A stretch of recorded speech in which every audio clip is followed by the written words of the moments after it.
जब कोई भी यमदूत अयोध्या में प्रवेश नहीं कर पाया तो इससे क्रोधित यमराज स्वयं अयोध्या की ओर चल दिए। पर जैसे ही वे अयोध्या के मुख्य द्वार पर पहुंचे, हनुमान जी ने उनका मार्ग रोक दिया और काफी कहासुनी के बाद भी जब हनुमान जी ने यमराज को अंदर नहीं जाने दिया तो यमराज ने क्रोधित होकर अपने भयानक यमदंड से हनुमान जी पर प्रहार कर दिया। पर वे शायद ये भूल गए वे सिर्फ काल है और हनुमान जी महाकाल।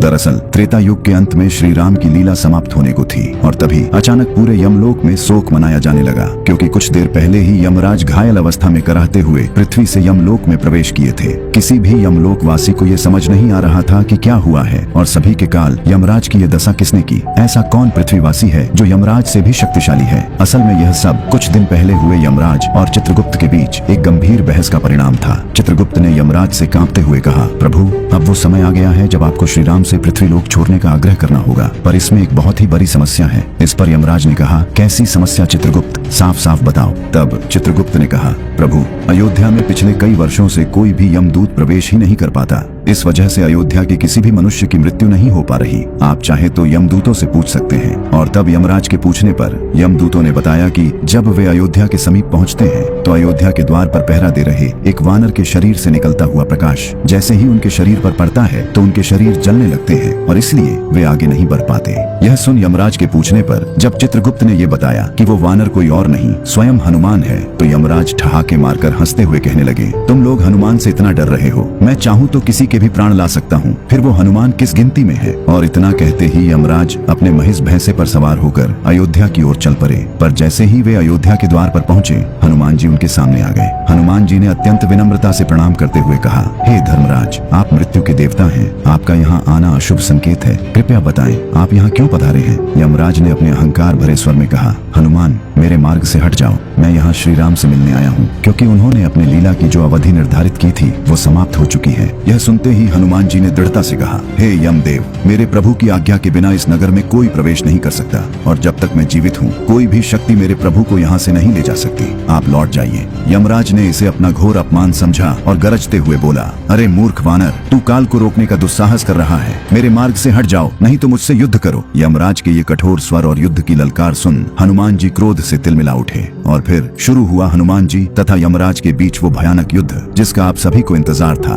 क्रोधित होकर यमराज ने अपनी विशाल गदा से प्रहार किया। इस पर हनुमान जी ने भी अपनी गदा उठाई और दोनों गदाओं की टक्कर से ऐसी भयंकर ध्वनि उत्पन्न हुई मानो ब्रह्मांड फट पड़ा हो। पर इस टकराव में यमराज की गदा के टुकड़े टुकड़े हो गए और तब यमराज ने यह सोचकर अपना कालपाश हनुमान जी पर फेंका कि वे हनुमान जी के प्राण को खींच लेंगे। पर हनुमान जी ने उसे हवा में ही पकड़ा और अपने दोनों हाथों से ऐसा खींचा कि उसके टुकड़े टुकड़े हो गए। अपनी पराजय समीप देख यमराज क्रोध से तिलमिला उठे। उन्होंने अपना सबसे प्रलयंकारी अस्त्र यमदंड निकाला और गर्जना करते हुए हनुमान जी पर अमोघ यमदंड से प्रहार कर दिया। उस प्रलयंकारी यमदंड को अपनी ओर आता देख हनुमान जी का शांत और सौम्य मुखमंडल प्रलयंकारी तेज से धधक उठा। उन्होंने अपना रूप इतना विकराल कर लिया कि यमराज उनके सामने एक चींटी के समान लगने लगे और जैसे ही वह अमोघ यमदंड उन तक पहुंचा हनुमान जी ने अपना विशाल मुख खोला और उस अमोघ यमदंड को ठीक वैसे ही निगल गए जैसे उन्होंने भगवान शिव का त्रिशूल निगला था। यह देख यमराज के होश उड़ गए और इसी समय क्रोधित हनुमान जी ने यमराज पर अपनी गदा से ऐसा प्रहार किया कि यमराज दर्द से कराहते हुए भागने लगे। उन्होंने युद्ध से पीछे हटना ही उचित समझा। यमलोक पहुंचकर भी यमराज कांप रहे थे, वे पराजित हो चुके थे और अब उनके मन में हनुमान जी को परास्त करने की तीव्र इच्छा ने जन्म ले लिया था। वे हनुमान जी से लड़ने के लिए अपनी शक्ति को बढ़ाने लगे। उधर एक दिन हनुमान जी श्री राम के चरणों को दबा रहे थे और श्री राम सिंहासन पर बैठे कुछ सोचते हुए अपने हाथ से अंगूठी निकाल कर निहार रहे थे। तभी वह अंगूठी उनके हाथ से छूटकर फर्श की एक दरार में जा गिरी। श्री राम ने तुरंत कहा, हनुमान मेरी अंगूठी गिर गई, जल्दी लेकर आओ कहीं खो न जाए। हनुमान जी ने तुरंत अति सूक्ष्म रूप धारण किया और उस अंगूठी के पीछे तीव्र गति से उड़ चले। पर यह क्या, हनुमान जी अपनी पूरी गति से उड़ रहे थे पर वे अंगूठी को पकड़ ही नहीं पा रहे थे। उन्होंने पूरी पृथ्वी के कई चक्कर लगा दिए पर अंगूठी की गति और तीव्र होती गई। हनुमान जी पसीने पसीने हो गए। उनको समझ नहीं आ रहा था कि प्रभु की ये कैसी लीला है। इधर हनुमान जी अंगूठी के पीछे भाग रहे थे, उधर यमराज अयोध्या की ओर दोबारा प्रस्थान कर चुके थे। तभी हनुमान जी ने देखा वह अंगूठी सुमेरु पर्वत की एक कंदरा में जा गिरी। गिरी। हनुमान जी तुरंत वहां पहुंचे, पर गुफा के द्वार पर बैठे एक वानर ने उन्हें रोकते हुए कहा, कौन हो तुम? इस पर हनुमान जी ने कहा, मैं हनुमान हूँ। यह सुनकर वह द्वारपाल वानर ठहाके मारकर हंसते हुए बोला, इतना दुर्बल वानर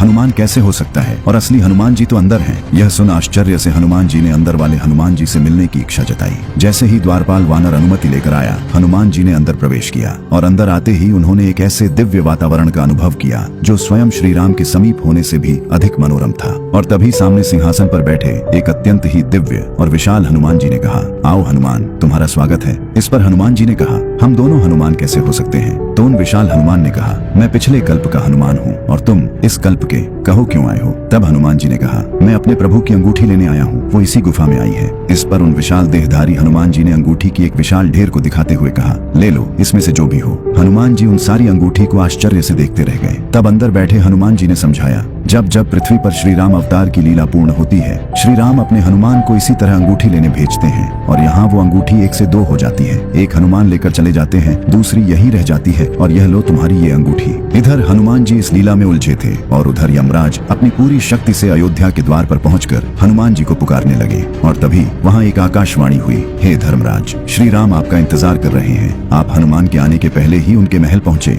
यमराज ने अपना वेश बदला और तुरंत श्री राम के भवन में प्रवेश किया। श्री राम ने उन्हें बैठने को कहा। तब यमराज ने प्रणाम करते हुए कहा, प्रभु, हमारा आपका ये वार्तालाप अत्यंत ही गुप्त है, इसे कोई न सुन पाए, ऐसा उपाय करे और जो भी इसे सुने उसे मृत्यु दंड दे दिया जाए। इस पर श्री राम ने द्वार की रक्षा का ये भार लक्ष्मण जी को दिया और कहा, जब तक मैं न बोलूं कोई मेरे कक्ष में न आ पाए, नहीं तो उसे मृत्यु दंड दे दिया जाएगा। लक्ष्मण जी द्वार पर पहरा देने लगे और अंदर यमराज अपने वेश में आकर श्री राम से उनकी लीला की अवधि समाप्त होने और उनके धाम प्रस्थान के विषय में बात करने लगे। लक्ष्मण जी द्वार पर पहरा देते हुए टहल रहे थे। तभी वहाँ ऋषि दुर्वासा आ गए और श्री राम से तुरंत मिलने का हठ करने लगे। और जब लक्ष्मण जी ने उन्हें रोका तो वे क्रोधित होकर पूरे अयोध्या को शाप देने की धमकी देने लगे। इस पर लक्ष्मण जी ने मजबूरी में श्री राम और यमराज के वार्तालाप में बीच में ही महल में प्रवेश किया। यह देखते ही यमराज तुरंत ही अदृश्य हो गए और इसी घटना के फल स्वरूप श्री राम ने जब लक्ष्मण जी को त्याग दिया तो लक्ष्मण जी ने सरयू नदी में जल समाधि ले ली। जब हनुमान जी प्रभु की अंगूठी लेकर अयोध्या वापस आए तो श्री राम सहित सभी परिकर धाम प्रस्थान करने के लिए सरयू तट पर थे। और जैसे ही हनुमान जी को सारी घटना का पता चला, उन्हें पहले तो यमराज पर क्रोध आया, पर बाद में इन सभी घटना को प्रभु की लीला का हिस्सा जान सब भूल गए। श्री राम ने हनुमान जी को कलयुग के अंत तक पृथ्वी पर रहने को कहा और इस प्रकार हनुमान जी तथा यमराज के बीच हुए इस संघर्ष का अंत हुआ।